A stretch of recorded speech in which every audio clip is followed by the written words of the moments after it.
Yeah, we don't. He could have a little bit of sidewall damage there to the car that could be affecting his aerodynamics just a little bit. But here comes Doug thinking about a move to the outside, going down into the chicane. He's going to have to be very brave to do it and pulls it off. Oh, you can't get a whole lot closer than that. My goodness gracious. Let's take a look at this from the hood, because this is where Partridge needs to change his pants, and Kinchler probably does too after he saw what happened in his mirrors. But Partridge comes in too hot, clips that inside curve, gets unsettled, then he's on the brakes. We're going to go in slow-mo here to see how close it was, and it was very close. Yeah, the top three have been an incredible fight. Oh man. Gently does it, boys, as they make their way down. They bang wheels. Oh, Sebastian Tixier, he goes tumbling over. Trengarade going off the circuit. Goodness gracious. Looked like Jim Shedlick went off the track in sympathy there. This is the view that he has going through. He sees a couple lights in the distance, trying to get it rejoined. Oh, that's not good. Careful, boys, careful. Too wide coming up, Eau Rouge. And the loser there is going to be Vaughn as Karthik Pai keeps his foot in it. Vaughn going to lose another position there to Mika Lino. And Lino going to go for a 2-for-1 as they come down the Camel Straight. He has got such massive overspeed. Look at that move from the number 5 machine.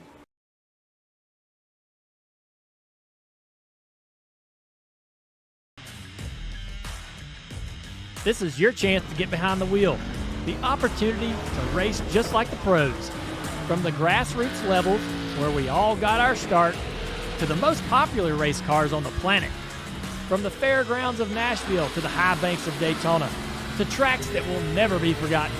Realistic driving, intense competition, all from the comfort of your own home. This is the ultimate motorsports simulation. This is iRacing.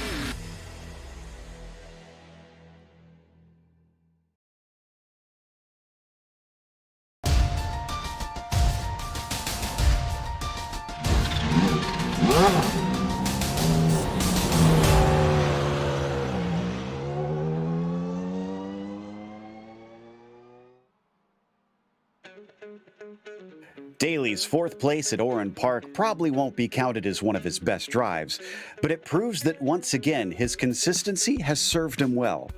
He'll need it here today because the tiny confines of Tsukuba offers no place to hide.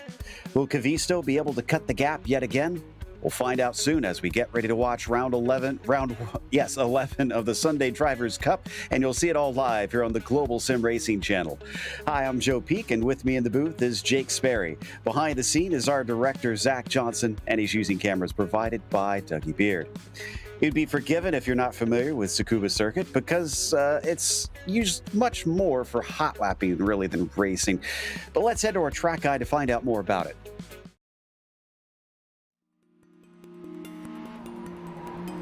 Welcome to Tsukuba Circuit. With it being roughly an hour north of Tokyo, Japan, it has proven a well-loved venue in spite of its small size. If anything, its short lap length has contributed to its popularity due to it being perfect for time attack competitions. The 2K track has 3 layouts to choose from, ranging between 1.5 to 2 kilometers in length. The shortest is a mere 6 turns, while the longest has 14.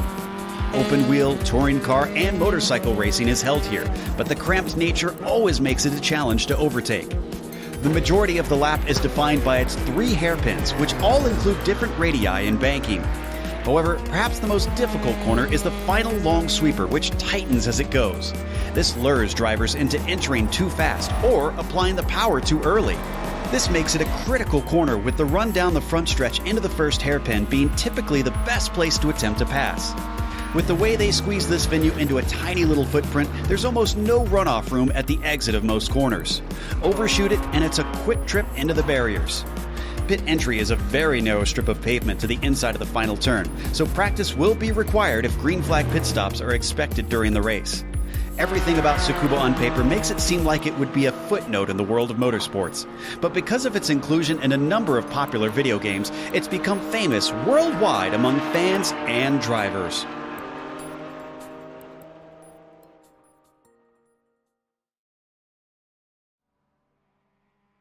Well, Jake, it may be small, but at least we've got these lesser-powered MX-5s here to race, so they'll fit somewhat, but how do you expect it to play out? I love Tsukuba. I think that Tsukuba is an amazing little circuit. And, you know, we've got a Japanese car on a Japanese track.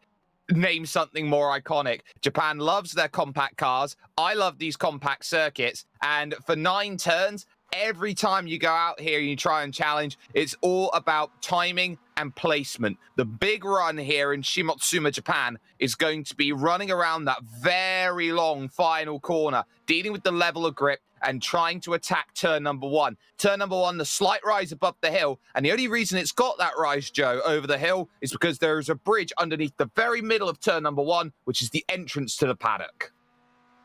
Yeah, not much in the way of elevation change elsewhere around this circuit. Now, as for the championship situation, I mentioned that Kavisto cut the gap, but as we take a look at the points, you can see it's still quite wide at this stage. Kavisto's had a couple bad rounds, and he needs to make up for them. Stefan Alderding is another 20 back from him. Now, Michael Ellett, who is just shy of 30 back, is unfortunately not going to be here today, so he is going to drop a lot in the championship hunt, as Zvedanov might be able to overtake him in those top 5. He's managed to get a win finally back at the other Japanese track we visited earlier on.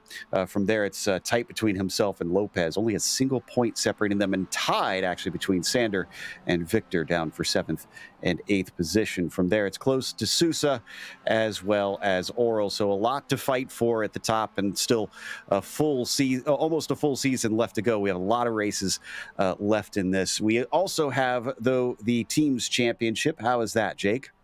Well, Positive Delta are on a positive run. They find themselves 11 points clear of 1P Motorsport, so it's still a really close championship in that regard. iRacing Nederland, they find themselves in 3rd, and the Spirit 14 Racing Squad aren't too far behind, 24 points. They're in 14th, in 4th position, and Spirit 14 might be an outside shot for the championship overall. Simtech Racing, they're in a battle. It's a kind of sus racing team, though, in 6th position. They're leading the GIF Racing car in 7th. Some believe, though, that it's called the GIF Racing car. We're not quite too sure. TGR find themselves in 8th, and they're just 3 points back there, with 2G Parts and Equipment Racing in 9th position, and they're battling with Darius Scary Racing in 10th.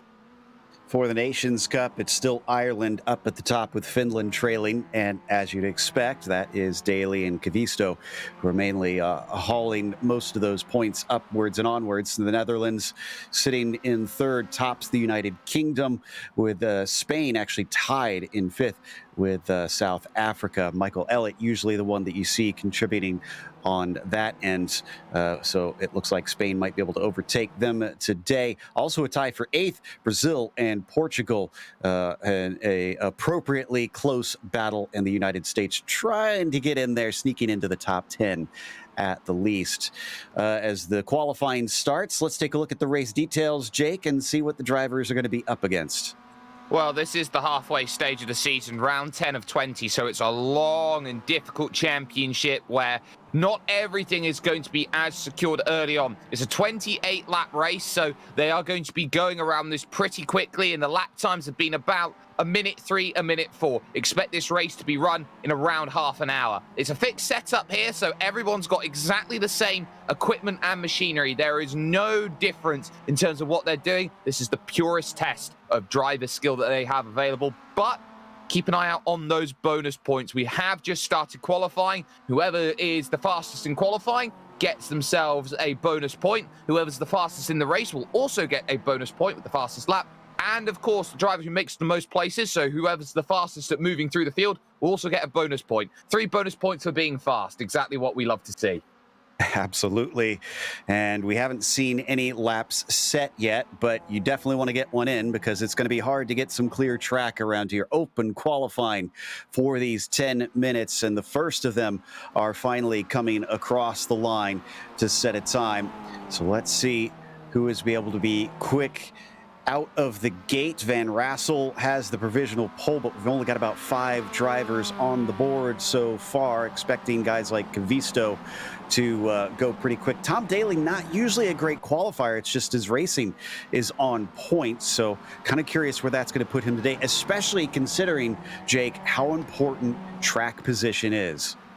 Oh, absolutely. This is probably one of the most tactical cars out there. And, you know, when I was here first with GSRC back about 5 years ago, 2017 or so, I was looking at what made great racing, and it was, again, the MX-5s that were there. And there were some really great MX-5 drivers like Sonny Kanchin and Robert Hartley who were out there and who were really trying to put the pedal to the metal and showcase everything that they were all about. And that sort of level of dealing with car control, it gets exponentially more difficult when you consider this is probably the first road car that 90% of all iRacers have touched and have had to learn and master to get out of rookies. This is probably the most important machine to get right, and it shows you all the basics of a car, which is actually rather difficult when you consider it's a heel and toe machine. Indeed, although they have, well, somebody goes way wide there and off. That's Bacchus, who is going to have to come back in and get another car after he smashes into the barrier. They did change this car to a sequential gearbox. So, oh wow, yeah, it's no longer heel and toe. A bit sad. I know some drivers have bemoaned the loss of those in a lot of race cars on iRacing, but such is the nature of the direction racing is going. That was Brett Ride, who had a big moment coming off of turn 8 there and heading into turn 9. Probably not going to be a quick one for him. Steve Orrell currently holds the provisional pole now, but Tom Daly's managed to work himself back into second. So I guess maybe his qualifying is getting better because he's within half a tenth right now.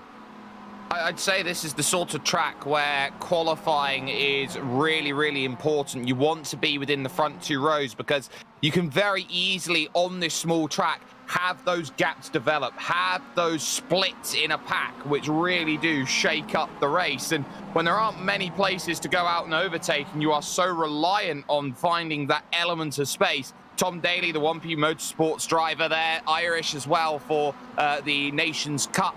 On top of that, he'll be looking at, okay, where do you want to go? And one of the cool things is, compared to most qualifying sessions, and especially official qualifying sessions, is this is open qualifying, which means you get the benefit of the draft, and being in the right train at the right time gives you that advantage. Stephen Orrell currently leads qualifying outright, but guess who's just jumped up into second position? Stefan Alderding in the number 51 has got himself up there. So we've got a really cool qualifying, just 0.04 of a second, half a tenth, splitting the top 3 at the moment.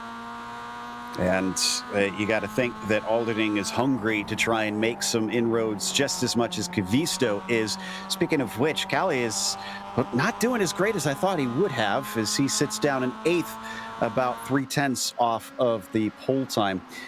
Daly might be getting some sort of slipstream, but I don't know how much it's going to really help around here. Not many long straights. You can see a few cars heading into pit lane. I'm not sure if they're just going to take a spare car or just take some tires or what, but strange to see them actually come in as there are no pit stops in this series. And you continue to see our drivers work their way around, many in quite a few groups. And in fact, it looks like, I think this is the Spirit 14 guys clumped together, Sander Ware and Xavi Lopez.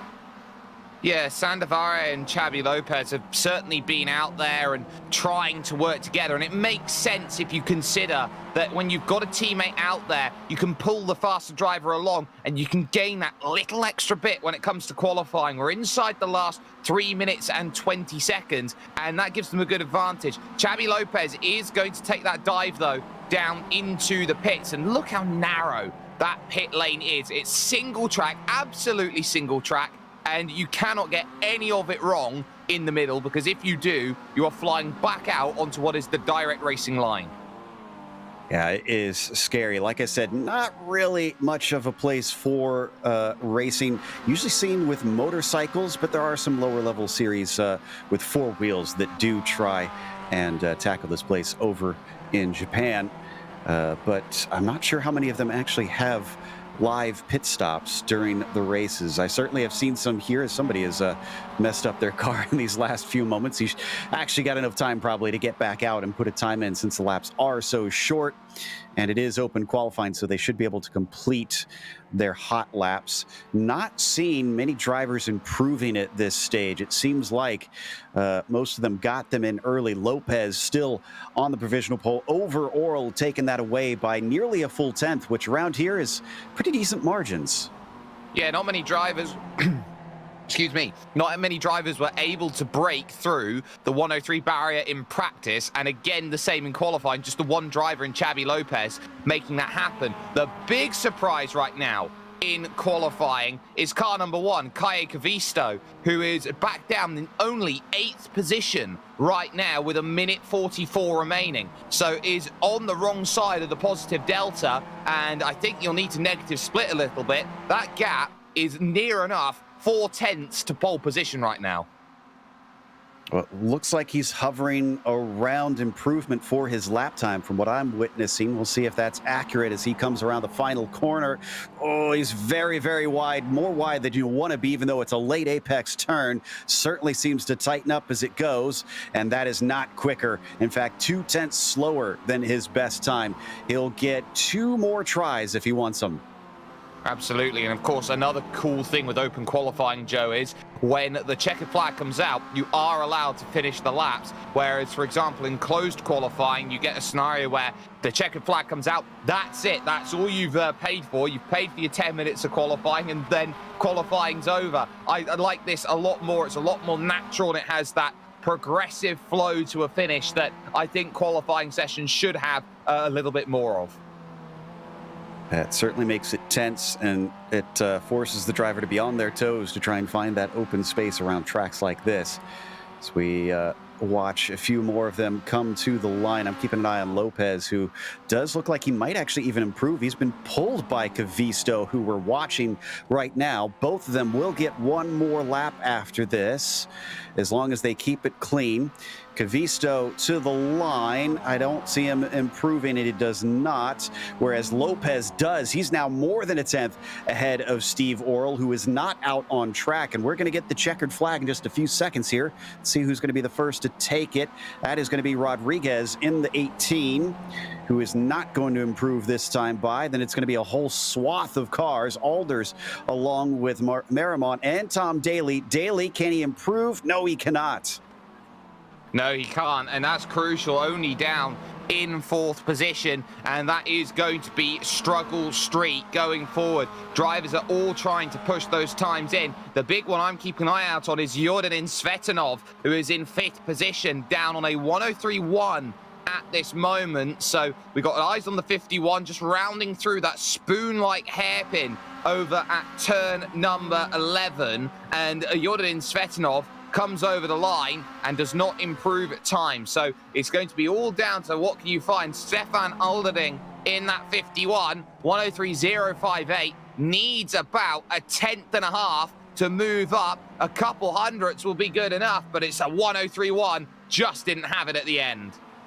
I think this is the last of them that can set a time. McMahon doesn't improve, and Dixon doesn't either. So that's going to set our grid. It is Xavi Lopez on the pole with Stephen Oral next to him. Stefan Alderding will be P3, along with Tom Daly starting from 4th. Watch for him in the race. Svetanov, P5. Sander Vera will be in 6th, and Victor Oliveira in 7th. After that, we've got Kaye Kavisto mysteriously slow today in 8th. Willem van Rassel on the inside of row 5 with Leif Djurhuus in 10th.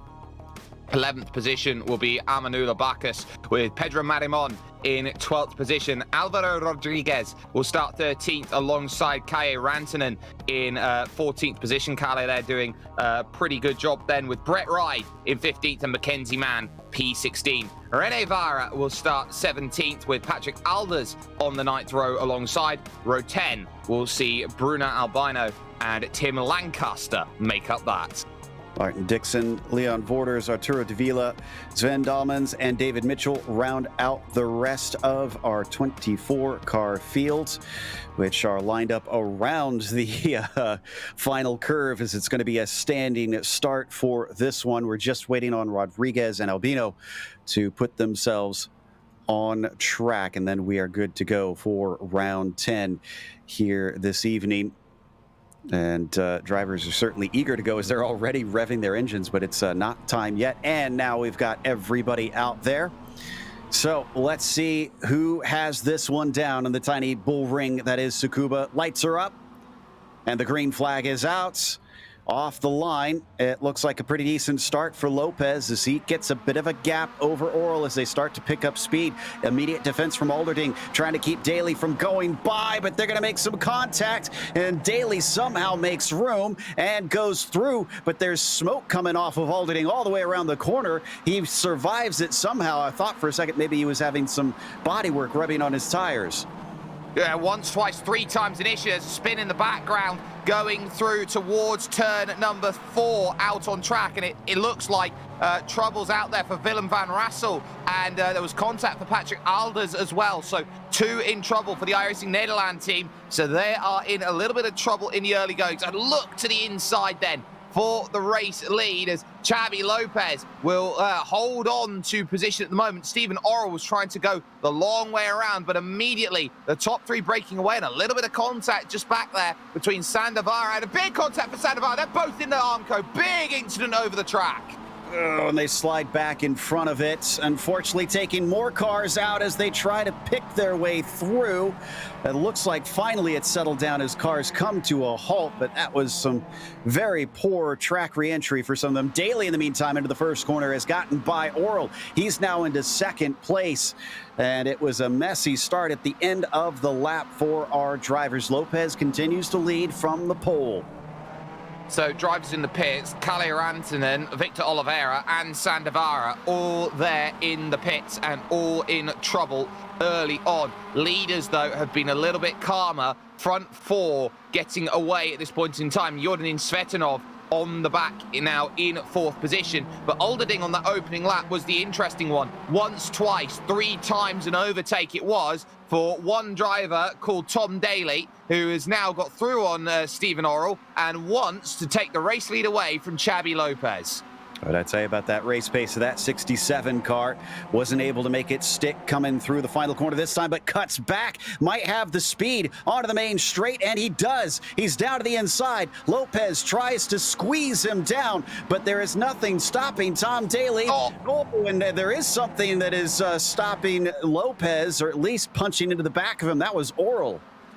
And that is how quickly things can go awry in a race, because he's looking to cover, looking to try and get the corner sorted, and he's always setting up there as Xabi Lopez. He's trying to set up the exit of 1 to attack down to turn 4. He doesn't quite have that as an opportunity, and as such then, for Xabi Lopez, it invites the contact in from Oral, and there's trouble, because that will be his teammate then, absolutely teed and totaled on the run to 4, and there's another car in trouble then, coming off of the exit with a broken suspension. Yeah, that's Rene Var there that was off track. He had some contact with, trying to figure out who that was. That was Tim Lancaster. I didn't catch who the second one with problems was. We see our leaders completing lap 3 now. Daly actually starting to gap Lopez, and Zvetanov starting to look interested in that second place as well. Absolutely. That 3rd position for Jordanin Svetanov, 2nd in the train behind Xabi Lopez, with your leader, of course, Tom Daly. I can confirm it was Alvaro Rodriguez who was caught up in that spin coming off of this corner here, turn 4. And it's such a subtly tough corner, because you're right in on the brakes. You've got these transfer rights and lefts that come immediately afterwards, and you are always trying to carry as much speed as you can through here, because it sets up one of the prime places on this track to make a move, which is this spoon-style hairpin here on this clockwise circuit, and that is a lot of contact going through as they fight. The good news for drivers, though, if they have had an issue, Joe, in this race, is that they are unlimited on the fast repair count. So if they've had an accident, they can go back out there. They might just be a few laps down. That was Martin Dixon, Bruno Albino, and David Mitchell 3 wide coming out of turn 4, and somehow got out the other side. Arturo Davila getting a spot over David Mitchell there. No, that's Victor Olivieri. He's a lap down, so he's not competing with them right now. Ooh, fastest lap to Stefan Alderding in the meantime. He's into 6th. He's lost a number of positions at the start of this race, but maybe he's eager to get those back. Speaking of the start, I think we've got time for a replay real quickly of the incident coming into the final corner with Sander. Yeah, and this is how quickly it can go wrong. So it's covering to the inside and I think moves over and effectively unsighted there was Kalle Rantanen at that point in time. So sorry, that was the 13 car in a bit of trouble, so I'll correct myself, Victor Oliveira. And that's how quickly you can go from hero to zero. It's just an accident that went on and on and on, but there have been multiple instances. This is, I believe, the Lancaster accident, who just tries to get around the outside, which opens up the inside, and there's nowhere to go for number 33, who just gets hip-checked out there into what is those very, very tough barriers that you have to deal with here at Tsukuba. Indeed, and as we continue to watch some of the replays of the earlier incidents to get another look at things, boy, the front suspension of these cars is not doing well today. We've seen a number of them fly off as wheels find themselves at a wonky angle. Meanwhile, this is a battle for third. Lopez and Oral. Oral almost got the pole, but was not able to keep Lopez from taking that. Now he wants to try and get the position, if he can, in the race itself, getting into the back of that number 9, but thankfully nobody gets spun around. Got to watch out behind them. That's Kavisto in the 5th position. It is, and Kavisto has just been keeping it out of trouble in this race and has been clambering up the positions, already +3 for the day so far, and will want to try and gather a couple more. All of that happening just because of one missed apex over at turn 4. That was the difference maker for Xabi Lopez, why he's now lost contact almost now to Jordan Svetanov. The gap 1.4 seconds, and I would say out of range. It's now a race of 2 at the front, starting lap 7 of 28. Goodbye positions, and 1 will go, 2 will go. Xabi Lopez, I think, is just trying to hang on to the machine, let alone drive it. It went wide coming out of turn 1, and so Kavisto now up to 4th. Oral just in front of him, 1 step away from the podium. But it's not just the podium that Kalle is worried about. He wants to be ahead of Tom Daly. He needs to try and cut away at that points lead, and right now he's not doing that. And we just saw there Leif Djurhuus there, the Danish driver, in a little bit of trouble there in the 62, so has dropped back a number of positions. But this is where it is so important, especially in MX5 style racing here, Joe, to have communication with the drivers that are in front of you. Not in the sense of you're talking, you're working in the same team, but you're on the same page, that you're not trying to hold each other up, that you're working together to chase down the group. A little search to the inside then from Stefan Alderding is not going to relinquish Xabi Lopez a position, but the moment they start working together, the easier life is going to be to chase down Tom Daly and Jordan Svetanov. Absolutely, and right now the group from 5th on down doesn't seem all that intent on it. You can see Alderding still battling away with Lopez, who is quick on a single lap, but his race pace seems to be lacking somewhat. Little switch back and forth between himself and Stefan as they approach into the penultimate hairpin, and going clear around the outside, the 51 car with a great move, but it's not done quite yet. Don't get together like we saw at the start of this race. We saw how that went before. It looks like Lopez is going to try to come back at him. The 9 car going deep into the final corner. Just left enough space, but he has to give it up. Alderding up into 5th. That's a great bit of work there from Stefan Alderding. You had to work hard for that position, but look at how much time it's cost Xabi Lopez through, and trouble then down at the hairpin. It's 4 cars all involved then down there, and it looked like David Mitchell was one of them that got caught up in it. And it looked like it might have been contact with Arturo Davila, as it was actually going through the middle of them all there, Joe. Martin Dixon getting it all locked up. Yeah, and Mitchell was kind of the innocent victim in that one, just mind his own business. Next thing he knows, a car sends him off wide as we come back to our leaders battling. Now it's Backus and Alderding fighting. Oh, and gonna get a little rough out there. Backus actually off the course a bit, and he might lose the spot to Merrimon. Now, you might be wondering why Alderding is suddenly fighting Amenulla. Well, Lopez, we saw him go right back through and has since managed, found himself having to try and regain the time that he lost with that last move, almost getting shoved off the course again. Amenulla Backus does not know which way to turn because he is being battered from pillar to post over the course of those last two corners. It looks like everyone is taking the philosophy of rubbing his racing, and of course these are very, very durable style vehicles. I know watching the likes of, say, for example, the battery tender MX-5 series, just how aggressive drivers want to be and how much they push and lean on each other. But at this point, you'd have to say for Amenulla Backus, it's nothing really been too wrong about the way that he's been driving. It's just that wrong position, wrong time has been caught out by drivers trying to be aggressive and assert themselves out on track. And the moment that every driver feels like they need to get their elbows out, Joe, is the moment in time where everybody starts fighting to the nth degree for every bit of track. I am a little bit concerned that we're only on lap 10 of 28 and everyone's fighting so hard, except the front two, who I think have been exemplary in this race so far. It really is. I'm sure Daly's probably a little bit nervous. He knows how fast Svetanov is. The only problem for Jordinen is he can be a little bit mistake-prone, and that has cost him a number of better finishes throughout this season. Has he turned over a new leaf? Is he a different driver in that 8 car and potentially trying to threaten for his second win of the season? They're not that far ahead of Oral as well. It's only about 2 seconds up the road from third place, which is still up for grabs. Kavisto trying to get that away from the 4 car. There you can see them on screen. That is Oral in the yellow machine, Kavisto in the black and white.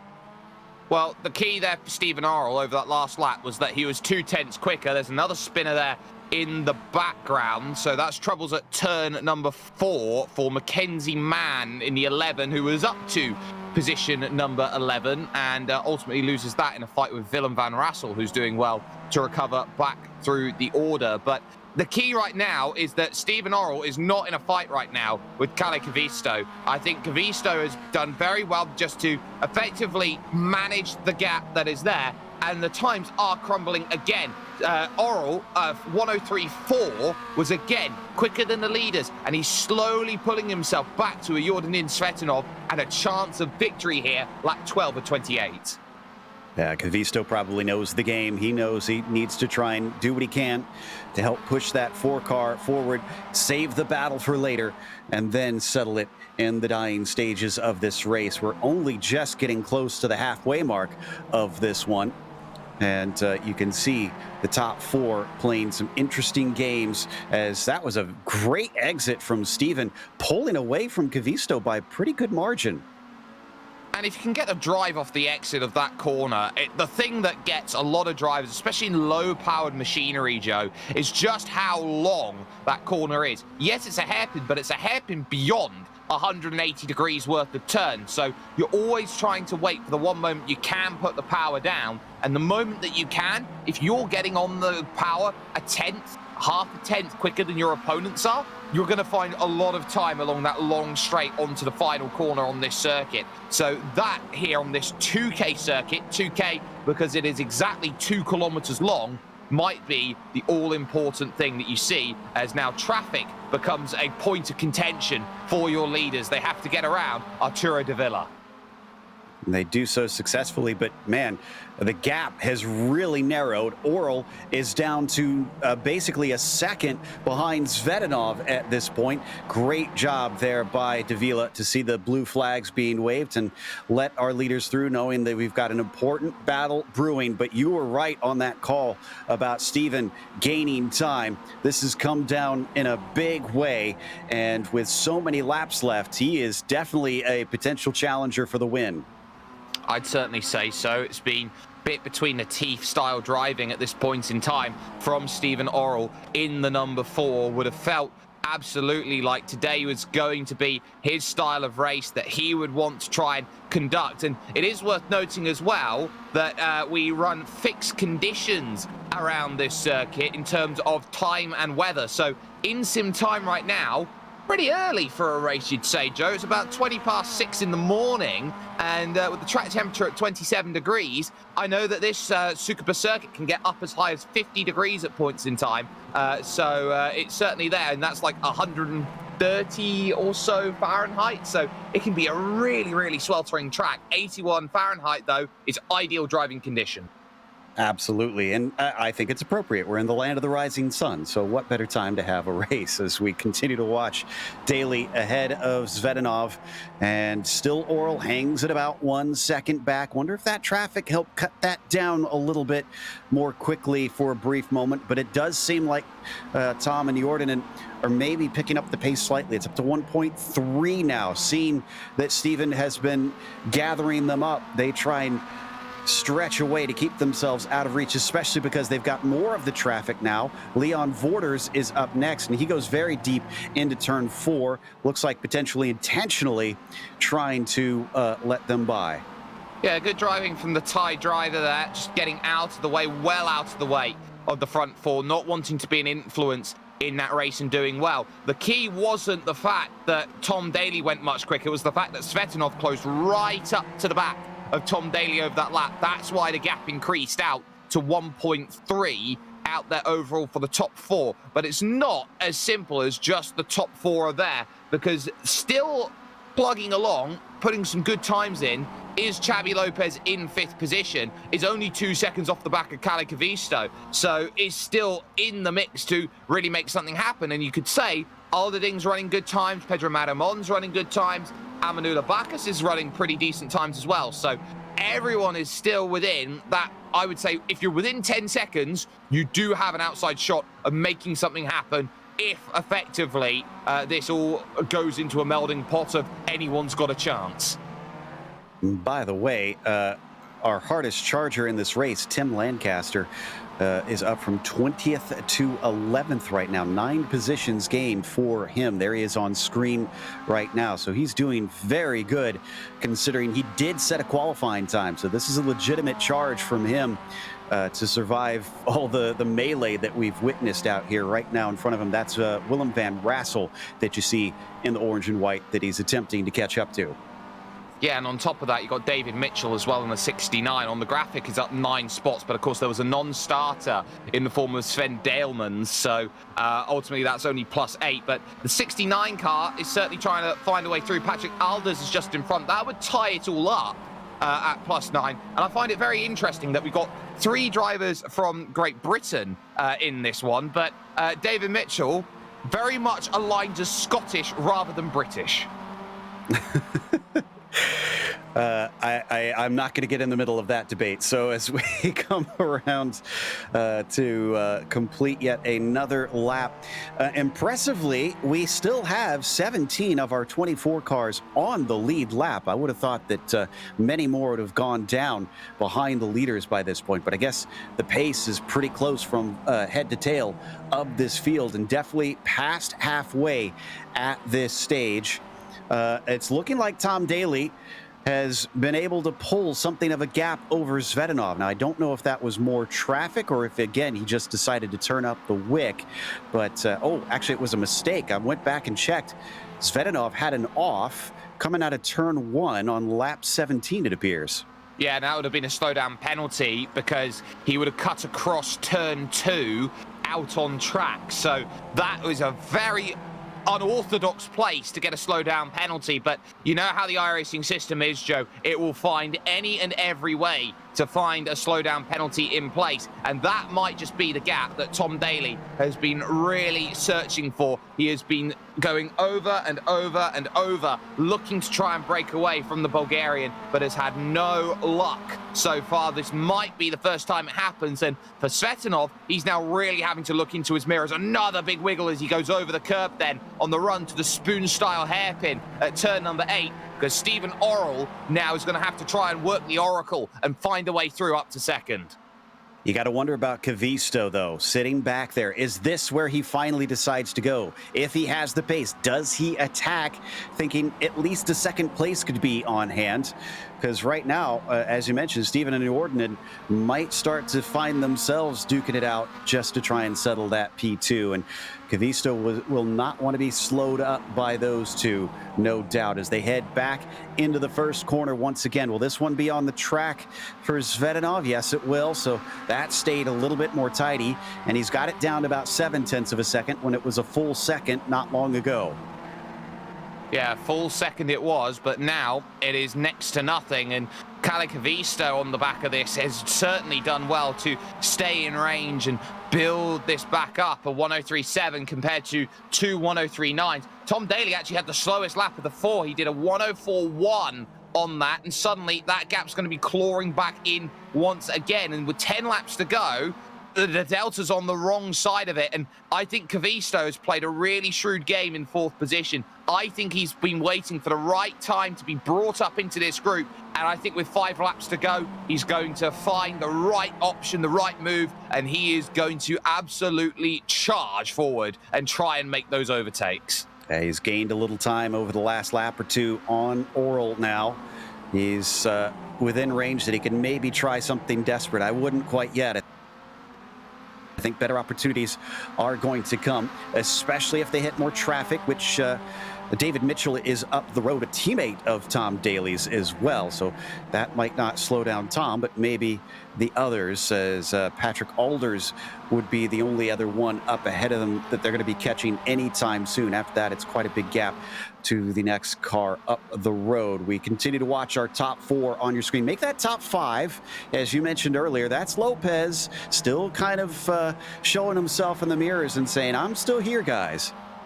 And we saw Xavi Lopez, how aggressive he was trying to be on defense. Well, you give a driver who's got nothing to lose, Joe, the chance to go out and attack. That's perfect. Little search to the inside then, going through the final corner from Stephen Orrell. He was never close enough to really commit to that move. That is a corner, that final corner, where you absolutely have to be alongside, especially in these MX-5s, these Miatas, if you want to try and make that move. And he wasn't nearly close enough, no doubt. Man, Lopez is really cutting this down now. It's down to 0.7 of a second. And as you mentioned, it seems like Tom Daley is not able to shake them. So it's all coming together, and we could have a stunner in these last few laps, especially with how aggressive you have to be to try and make a pass stick at this track. Yeah, trying to make a pass stick is sometimes the very tough mentality that you've got to work around. And this is probably the most perfect car track combination because it forces you to think, Joe. This is a thinking driver's track, this 2000 layout, and everyone sees it. They've seen it as a pillar for probably well over a decade as this track where you sort of learn your basics and understand what this is capable of doing. And I would say, without a shadow of a doubt, as wow, how wide do you want to go if you're Tom Daley well out into the grass? You can still see the tyre track of how far he went out as they now run into one. This is where you have to think about where do you want to make the move and when do you want to make the move. Oh, Svedanov's probably going to want to make this one pretty quickly because we don't know how many chances he'll get. Is that Lancaster? That had if it's Lancaster, that's huge troubles. It's not Lancaster. It is his teammate, though, Joe. And that then would be Leon Vorters. And Leon Vorters' car looks like a very confused puppy at this moment in time. One ear's up and one ear's down with the wing mirrors. It does, and he's going to come in and take that spare car, so that's going to cost him quite a bit. Zvedanov, as I mentioned, and he's looking to the inside with a pretty decent exit. Going to try and tuck in, get whatever little hint of slipstream he can. They're only at about 90 miles an hour here coming down the straight, just peaking at over 100 before they start to slow it down into the final turn. Cuts back once more, looking for the over-under, which is how he lost that lead a little bit earlier. No, excuse me, it was Lopez, I think, that lost the lead to Daley for that move. Still, Daley could find it, pulled right back on him. A little bit of an outside look from Kavisto. He's starting to feel like it's go time. He certainly is, and it forced a defensive line out of Stephen Orrell, which you don't often seem to expect out there at this moment in time. So running through turn 4, they've got the sweepers now of 5 and 6 they'll have to worry about. They'll go under the Dunlop Bridge, and of course there used to be 2 tracks on the iRacing service that had the Dunlop Bridge, now down to 1 because of course, Joe, the Donington Park circuit took away their bridge to try and meet FIA grade 1 licensing back when they wanted the British Grand Prix, but the 12's gone around now, which is definitely not good because that was Pedro Marimon having an issue, and that will put him in and around the lap traffic battle. So Marimon dropping what is effectively just the 1 position then to Amanula Bacchus. I think there's 3 because there's the Dunlop Bridge at Le Mans as well. So, my bad. yeah. So as we come down the front stretch, and there's a little bit of defense from Tom Daly. He's feeling it now. He's trying to cover off that purple and black number 8. A little bit of dirt being kicked off up by Jordanen. That actually slows him up. Oral's trying to size him up now, but it's just not a very long run down into 4. Yeah, and that run into 4, you don't get much, but if you're very brave, you can absolutely lunge and try and send it. That gap's opened up wonderfully, though, over the first half of this lap, and Svetanov is pretty much trying to hold on to anything he can through the corners. It's really opening up for Oral, but again, wonderfully deep on the brakes goes Svetanov. Full commitment to the defense, because the best defense is a good offense, and he might just be the last of the late breakers. And we got to remember, guys like Svetanov not in the championship hunt here. He has very little to lose. He's just here for the wins. Tom Daly's got to think big picture, especially if he finishes ahead of Kavisto. He knows it'll still pull away, and that's what he wants right here, is to try and keep points increasing in that gap between himself and the Finn. 4 laps to go now, and still the top 5 are locked together. And you have to wonder if somebody starts to make a move, will it be 5 when they come to the checkered flag? Will we start to lose some drivers if they get too aggressive? Well, look at who's just in front of Tom Daly right now. It is his 1P teammate in David Mitchell. And this could be huge in terms of the way this race goes, because how they clear lap traffic, effectively, you've got a second rear gunner if you're strategic enough to say, well, you've got to try and make your way around. So that's going to be in the back of the mind. I think Stephen Oral right now is looking the most aggressive out of all of them here. He was defending a couple laps ago. Now he's starting to apply that mental toughness against the Jordanen Svetanov, who I think right now hasn't shown really any cards so far in this race that he's got what it takes to get past number 67, Tom Daly. I think Daly is Oral's biggest fan right now. He wants him to try and start hassling Svetanov as much as possible. Slow him up, get him distracted, keep him from being close enough to attack, which is starting to look like what we've got here, but down into 4. No, he's going to stay in line around the banking of the 4th corner. And he's got to watch out, because there isn't going to be every time that Svetanov will be patient around with these final 2.5 laps left. I'm not sure if they're going to catch Mitchell. It's going to be close. It might be on the last lap, because they've been trying to catch him for quite some time. Mitchell almost looks like he was trying to think about pulling off, but then comes back to the racing line. A little bit of weaving back and forth from Daly, trying to shake Svetanov. He gets it up to almost 0.4 of a second. That's definitely a lot safer than what we were seeing earlier on. And now the 2 to go signal being given to the 67 car. Yeah, 2 laps to go, and it's time to really think about hitting your marks, hitting your lines, looking at the times that they're doing. They're doing 104 flats, 103.8s, 103.7s, and Kavisto trying to explore a little bit of an outer line, trying to see if there's any mistakes from drivers in front, if there is going to be anything. But as they enter turn 4, well out of the way, gets Mitchell, so no chance that he's going to be affecting progress. Spin, though, back in 5th position. Round goes Xavi Lopez, and he's going to reverse back on, and just ducking down through underneath him, Stefan Alderding, who will move up into 5th.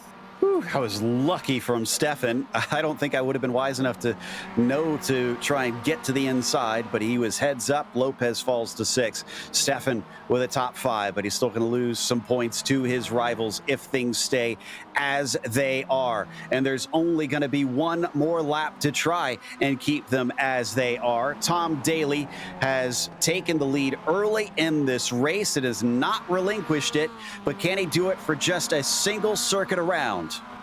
Well, he's got turn 1, which is the key place to get a move done. And he's had that scouted and covered every time he's gone through. He runs a little bit wide, though, this time. And he's okay because Svetinov was following his brake line going into turn number 1. Again, they've got a little bit more traffic that they've got to deal with here as they exit through well out of the way. Goes Leon Waters for his second lap down in this one. But you feel if you're going to open it up, these 2 corners are the most important for Svetinov. Give himself a chance, and he really has done with that run.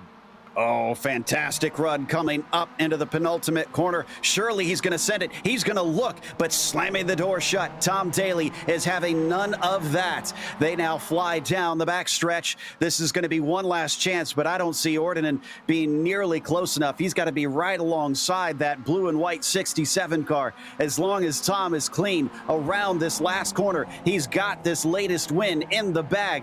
And it is indeed the win for Tom Daly in Japan. That you cannot fault for Tom Daly as a drive. He got up to the lead early and he did not look back. That was as simple would get, and you can't really fault that in terms of a drive. That's why he leads the championship. Great scrap, though, going on for just outside the top 10. Jurhus just getting away from the likes of Tim Lancaster, who's in there. Mackenzie Mann's just made up a place as well, so a really cool game there. So Lancaster will lose out a place, will only be +7, which by my mathematics here, Joe, will give an extra point to David Mitchell, who is +8 in the first of the lap down cars.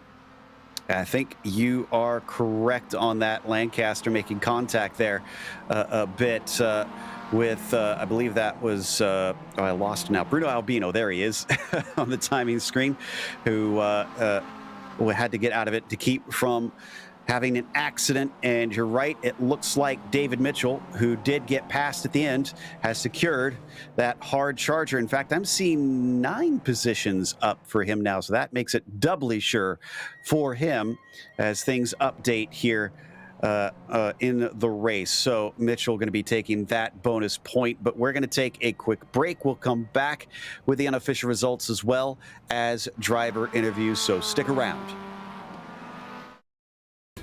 This is the world's premier online racing simulation.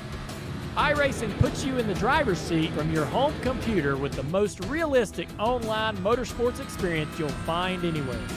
Race virtually in the world's biggest events with officially licensed series, cars, and tracks. From the high banks of Daytona to the blistering speeds of Indianapolis, the dirt of Eldora to the world's most legendary road courses. It's all here, and with more than 180,000 people just like you already driving, you'll always have someone to race. Ready to get behind the wheel? Sign up at iRacing.com to get started.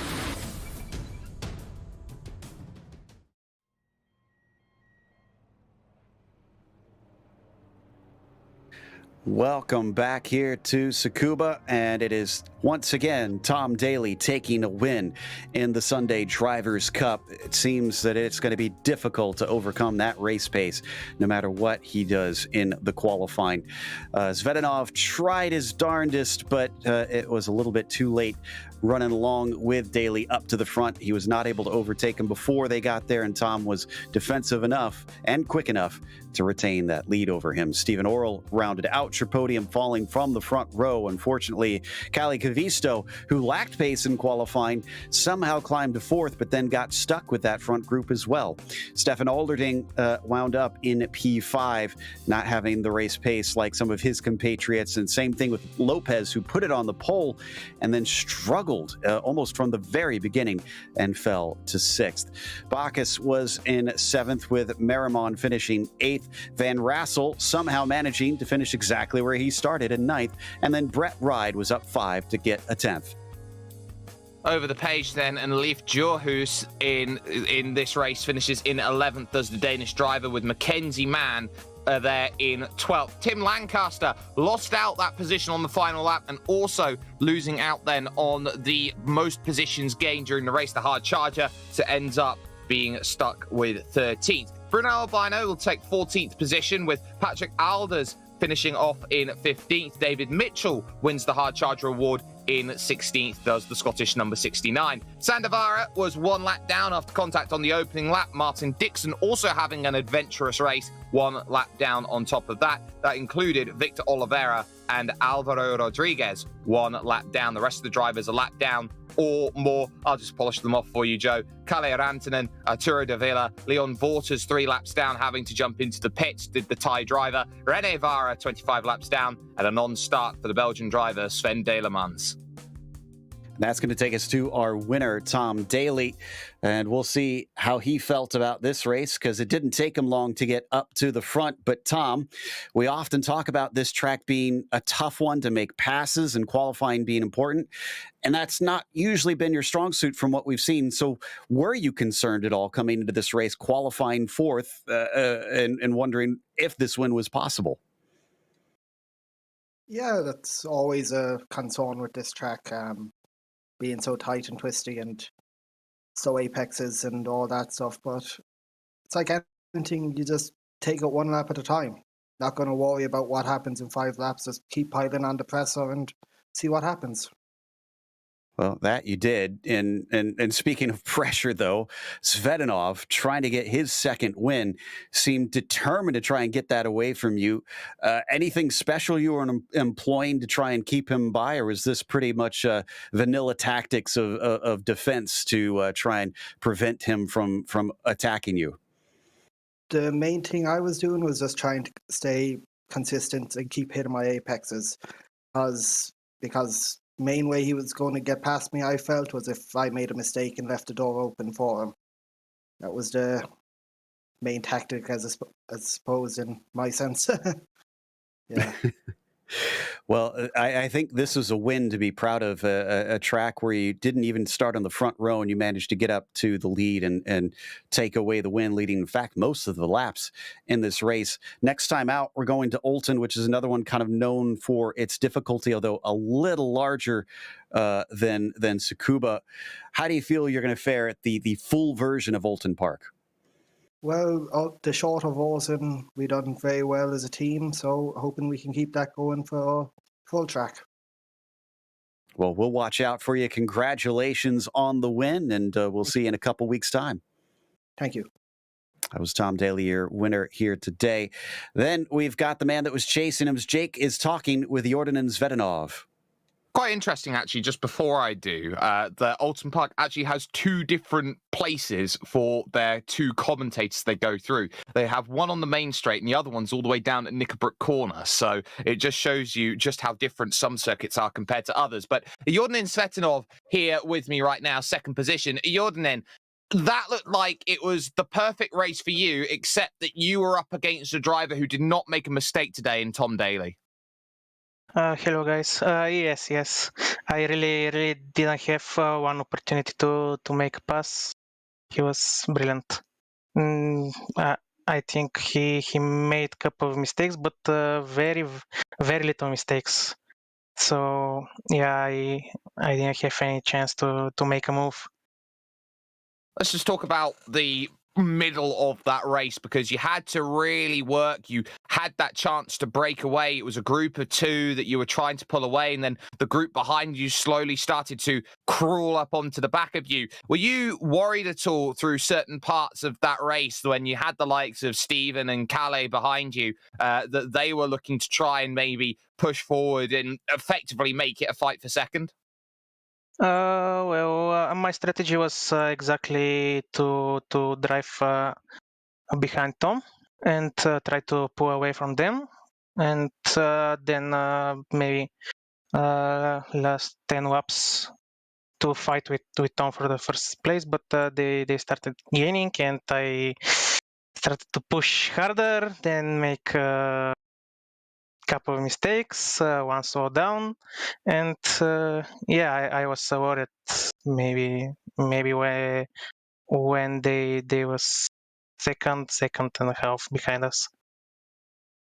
And so moving on forward, Alton Park is another very similar style circuit in terms of these are the sort of cars that you expect to go out there to challenge on that sort of battleground. Are you looking at this as a really strong momentum builder for you moving forward in towards the next round and the second half of the season? Well, next 3 rounds, it depends of practice because I don't really drive too much on these tracks, and I don't expect to be that faster there. So if I have time and practice, probably I can be with a good pace with the front 5 cars. But yeah, it depends on practice. These 3 rounds was 3 rounds. I know these tracks really well, and I didn't have much time to practice on them to get some race pace. Not ideal race pace, but good race pace. But next 3 rounds will be different. Well, hopefully the next 3 rounds you can find yourself up to speed pretty quickly. Jordan and Svetanov there joining us, Joe. Second position overall.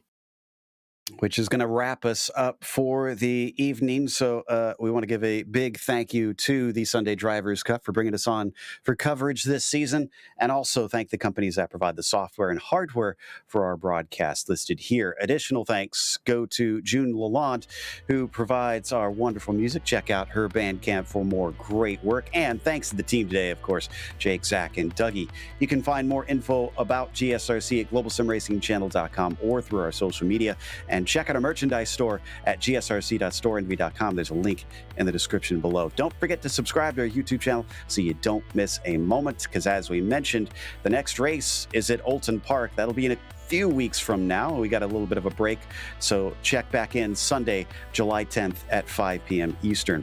We have upcoming races for other series listed on the screen, so check those out, mark them down on your calendar. But until next time, race clean, race hard, and we'll see you on the track.